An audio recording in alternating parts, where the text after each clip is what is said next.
I'll ask you the same question I just asked Sean as he was going off. How do you feel that Isaiah has handled everything? I know you have a close relationship with him. Obviously, he was disappointed. I know it's more special teams, but he's in your wide receiver room. You're in contact. How do you think he's handled everything since then on Thursday night? Yeah, like a professional. It's never an easy situation when you're made inactive. But again, there's a lot of things that go into play, and I think that Isaiah handles that as a pro. Still energetic, upbeat, and that's what we expect. And what about Marquez? Again, I know he's less wide receiver than he is return man right now, but you deal with him on a daily basis. How did you feel he acclimated himself? Yeah, he's that was his first game back, so there's probably a lot of work that needs to be done. I know certainly he's continuing. He's been in all the meetings. He's worked hard. We'll see when he gets his opportunity offensively, but first game in a prime time game, so hopefully you just keep on improving. Thanks, Coach. You got it. Thank you. Coach Daboll, Mookie Arkins, Wellford Sports and 80. How's it going today? Good, Mook. How are you? I'm good, man. How was your Thanksgiving? It was good. Yours? Oh, it was great, man. Anytime you can break bread with family and, it's always a good thing, right? No doubt. Coach, the last 6 games, New England defense has given up 10 points per game and probably played more zone than ever before this season. So what type of challenges will this offense face with, this New England defense? Yeah, the last 4, they've given up about 6, 15.8 per game. Got a lot of really good players on all 3 levels. They're very well coached. They play their techniques well. They're fundamentally sound. They tackle well. They get the ball out. It's typical New England defense. Well coached, good, smart players, physical, tough, and take the ball away. They're Coach Belichick, obviously one of the greatest ever. Had a privilege to be around him, and that's always been a trademark, is take the ball away. I think he's like 174 and 18 or something like that with a +1 turnover ratio, somewhere around there. So it'll be a huge challenge. Biggest one yet. Definitely, Coach. We know the ingredients in reference to Mr. Belichick there. But with the weapons that you have, how effective has run action been, and will fans see more of that? Yeah, it depends. Each week there's a little bit of a different tweak. We have it in each and every week. Again, this, you try to find, things you like to do against teams, and you watch a play action tape against this team. They gave up a 47-yard pass interference penalty and only 2 over 20 against run action. So there's give and take. What we're going to have to do a good job of, regardless of the plays type or the scheme, is really good fundamental execution. Because just turn on the tape and watch this defense go. They're best in the league. Absolutely, Coach. Have a great practice this week. All right, thanks.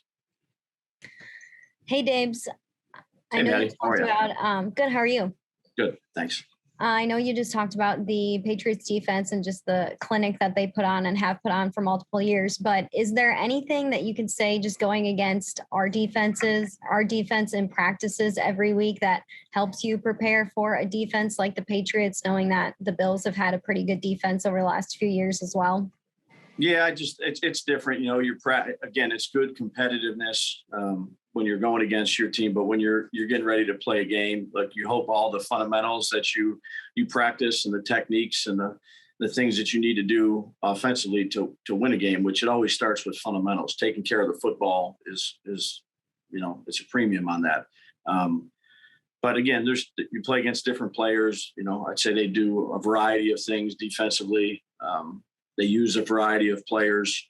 The competitiveness when you're going against, your defense is helpful, because it's a highly competitive drill. But when you're against other teams, it's just different in terms of the scheme and the matchups and the things like that.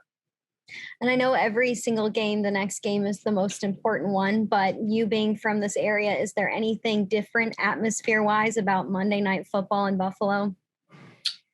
Yeah, well, it's a great atmosphere, whether it's Sunday at 1 or Saturday game, a Sunday night game, a Monday night game. You know, the Bills Mafia is well represented every game, and that's the fortunate part of being part of this organization is the fan base and how they are during, you know, leading up to the game and then at the game. Just great fans. Thanks, Dabes. Thank you. Hey, Brian. Hey, Matt. I asked Sean about this. You know, it's been kind of like a up and down here for the last couple of months. You know, you guys have talked about it, some struggles and so on and so forth. And I think because of that as a team, there's been this sense that, you know, Josh maybe hasn't played as well this year as he did a year ago within the fan base. But then you look at the stats, he's actually been better in a few of the key ones. I mean, touchdowns. I can't remember the other one. There was another big one too.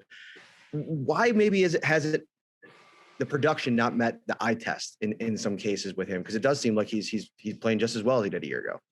Yeah, you'd have to ask other people. You know, look, the games that we lost, we didn't do a good enough job. You know, we had 9 turnovers in the 4 games we lost, and we had 2 takeaways. So when you have a -7 turnover ratio, you're probably going to lose. No matter what team you're with, who's your quarterback, what your team is. That's just the bottom line in this league. You go back and look at any of the coaches that have coached the teams. When you have a -7 turnover ratio in 4 games, it's pretty hard to win. I'm very comfortable where Josh is. I think he's made steady improvement along the way. We all have games we'd like to be better. You know, starts with me, but I have all the confidence in Josh, and I'm pleased with where he's at. We just got to keep improving. Thanks, Brian. Yep. Hey, Brian. Sean mentioned how Spencer was back from the COVID list. So I was just wondering, you know, with him trending the right way, coming back, what does he bring to this team, and where have you missed him the most during those last couple games? Yeah, you got to understand he's still a rookie that hasn't played a whole lot of football, but he has a good skill set that we covet. You know, we'll see where we're at come Wednesday. But a smart, tough guy that understands, you know, how we want to do things. Has been a good player when he's been in there. So we'll see where we're at here on Wednesday and Thursday. Thanks. You got it. Hey, Brian, it's Kim Jones. Hey, Kim, how are you? Hi, I'm great, and I hope you are. Good, thanks. You just noted about the turnovers, and I was just wondering, with if my info is correct, 7 interceptions and a lost fumble in the last 4. Yeah. Are there common denominators in that? Like, can someone get into a bit of a slump where the same thing happens again and again? You're kind of shaking your head that maybe everyone has its own story. Yeah, I think every turnover is different. Okay. Trust me, all those 7 turnovers weren't on Josh either. Okay. So again, quarterbacks are credited with interceptions, and I understand that, and they all understand that too. But there's a lot that goes into ball security.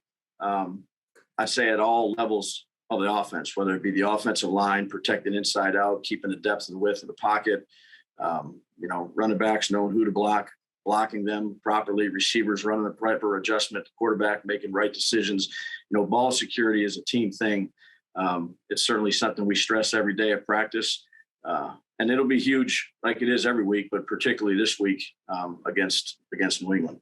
And Brian, if I may, if this Sure. turns into a really gritty game Monday, and then you got another one against the Patriots and some other teams in there that'll probably give, you know, an opponent heck, is Josh up for it?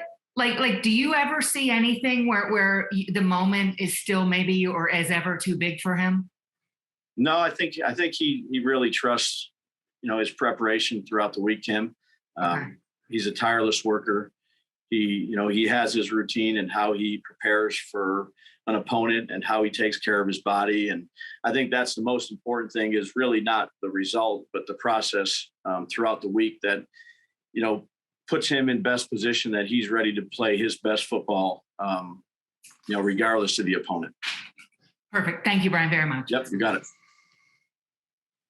Hey, Brian, I wanted to follow up on you saying Sure. how all those interceptions are a little different. Are there pros or cons to that, where you don't want guys to be repeating the same mistakes, but if it's so many different things, is it a little harder to teach through that? Like, how is that process on your end?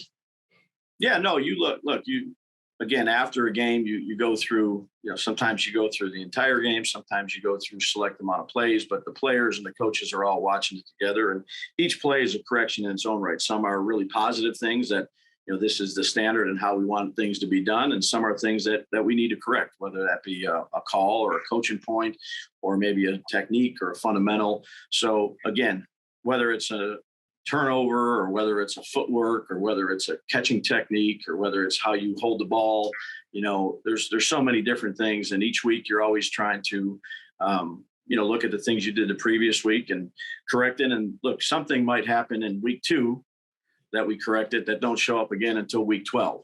And you just hope you kind of put that in the bank, so to speak, so that, when it's time to take money out, you have the correction points. And each week you're just trying to improve the things that you can control. Thanks. Yep, you got it. Hey, Brian, how are you? Good, Elena. How are you? Doing well, thanks. I was curious, we've talked a lot about Dawson this year, obviously taking a big step forward, and a lot's made of, he's catching a lot of touchdowns, but I was curious, when you watch the film and what else he's doing to help this offense, what stands out to you about what he's improved on outside of the receiving role he's had? Yeah, I think he's had continual growth since he's been here. Again, it's a position he played in college, but not necessarily the way that it's played in our league.